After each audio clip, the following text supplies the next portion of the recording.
Before we hop into the video, I want to thank the sponsor of the channel, SKG Tax. The New York Jets practice and play in New Jersey. This tax season, Jet fans may struggle with their state tax identity. If you're a fan and can't determine how to report your income, call JR the Tax Czar to address all your multi-state tax questions. Don't go on the road as a wild card filer. Hire yourself a CPA to game plan and defend your home turf. JR, thank you so much for sponsoring the channel. Let's hop in to today's topic of today, and that is Zach Wilson and his perceived trade value, according to one Rich Cimini over at ESPN. I want to take a look at the article. We could break it down a little bit by a little bit, but I wanted to give you guys my thoughts in a relatively concise video. So let's hop into the article. This, coming from ESPN, New York Jets are the only team in the common draft era since 1967 to draft two quarterbacks with top 3 picks in a 3-year span. Sam Darnold in 2018, Zach Wilson in 2021. Darnold, on his 3rd team, is preparing for a Super Bowl as San Francisco 49ers backup. Wilson is preparing for a change of address. Ah, ha, ha. What a great line there. Repeating the pattern, the Jets are expected to trade Wilson in the coming weeks as they look to upgrade the quarterback 2 position behind Aaron Rodgers. There is a high probability of that happening. General Manager Joe Douglas said recently, triggering 2 questions. Who's interested? What might he fetch in a trade? ESPN reached out to 3 personnel executives who, 1 scout, 2 assistant coaches from other teams to gauge Wilson's value. The consensus is Wilson could bring back a 6th or 7th round pick, or perhaps a swap of middle round picks from a team willing to take a chance on him as a backup due to his draft pedigree. That's something we heard a little bit ago. This isn't relatively new information, but this highlighted part, I believe, is. Perhaps a team out there felt stronger about his pre-draft grade, and that could influence how they value him, one personnel executive said. Otherwise, maybe they could ask for something on day 3, a mid-day 3, meaning a 5th, 6th round range. The scouts said the Jets could get a 7th round pick if they're lucky. One of the assistant coaches said, I'd give up a 2-week stay at a Best Western. I'm not a fan. So I'm not sure how much an assistant coach is necessarily going to be impacting the trade value of Zach Wilson, but I will say this, that the love for Zach Wilson has definitely rubbed a lot of Jet fans the wrong way. Like, I shouldn't say the love for Zach Wilson, but the Jet fans are super bitter, and I think this is probably more so a view held internally than externally. I think there are going to be teams out there that are going to view the Jets as such an incompetent mess that someone's going to make a trade for Zach Wilson. And it's not going to be for anything high. It seems like it's going to be a mid-day 3 pick is what it's all kind of shaken out to be. I would love to give up Zach Wilson and another pick for us to maybe escalate the pick that we were looking at, a little bit higher than what I think we might get. Like, trading him for a 6th round pick is just going to sting after spending the number 2 overall pick on him. But sometimes you got to cut your losses. And it is what it is. At this point, I'm not factoring him in being here. I'm literally not banking on any draft pick we get back to be a major contributor at this particular point in time. Let's go through the rest of this article, just kind of see what's going on. A 2-week stay at Best Western. You know what? That would have taken care of my entire family trip out west back when I was in 6th grade. We stayed at like a bunch of Best Westerns. So maybe I would have made that trade at one point.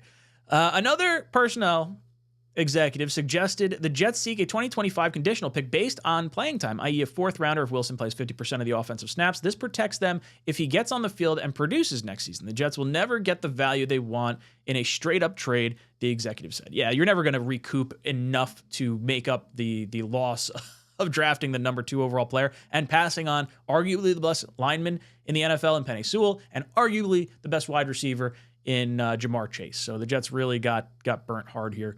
It would be highly unusual and embarrassing if the Jets can't find a trade partner and simply release him. The last top 10 quarterback to get cut by their team was number 2 overall pick, Robert Griffin III, and he was released after 4 years. So this is just 3 seasons and Zach's getting cut.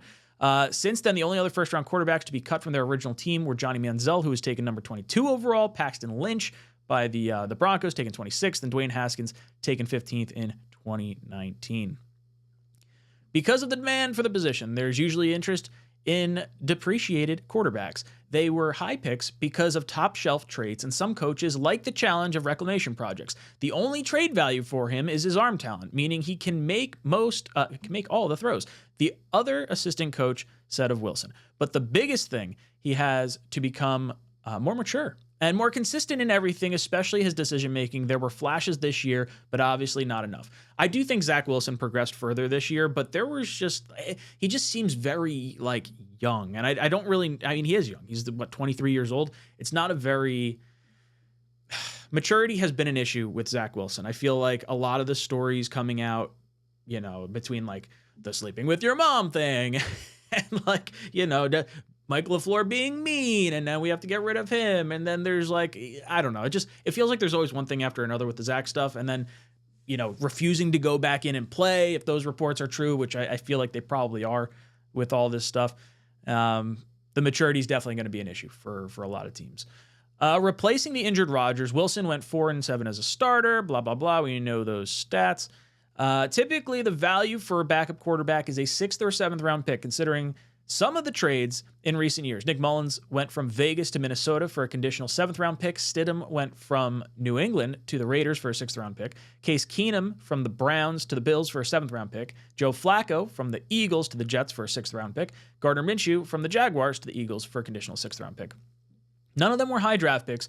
When a top pick flames out, his team can usually recoup some value. For instance, Carson Wentz was traded twice from the Eagles to the Colts and then to the Commanders, each time fetching a day 2 pick.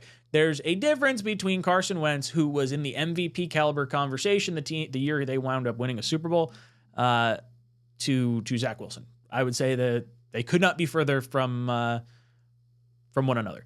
When the Jets dealt Darnold to the Panthers in 2021, they received 3 picks, including a 2nd rounder, but he went there as a starting quarterback. No team views Wilson in that light. His salary could also be an issue.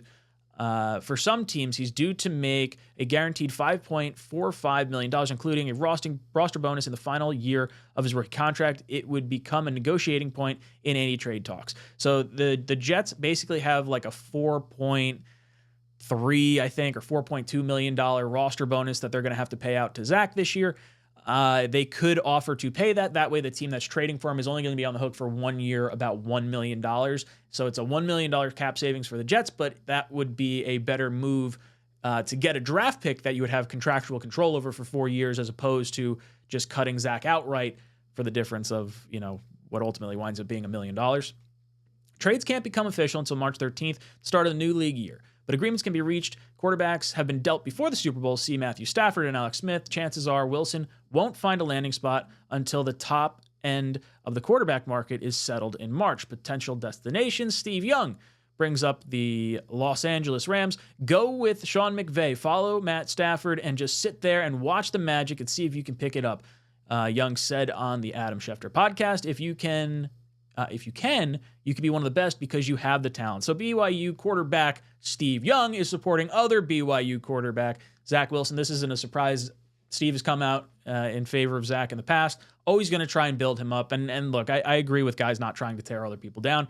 But the whole Rams connection just seems kind of weird, especially the way that LaFleur was kind of pushed out here. LaFleur gave a lot of help to Zach Wilson, and he was the sacrificial lamb. He wound up having to fall on the sword because we had too much invested in Zach Wilson. And I'm not going to lie, I very much wish we had Mike LaFleur here right now. Let's see. They mentioned that it would be reuniting with Mike LaFleur, who was his offensive coordinator in 2021 and 2022.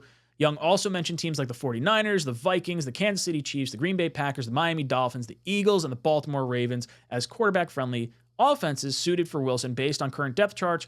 The Rams, Vikings, and Eagles make the most sense because they could be in the market for a second quarterback. Schematically, he's already familiar with the Rams and Vikings systems, both of which employ Shanahan's version of the West Coast offense. Well, I can tell you right now, the Jets are not trading Zach Wilson to the Miami Dolphins. It's just not going to happen.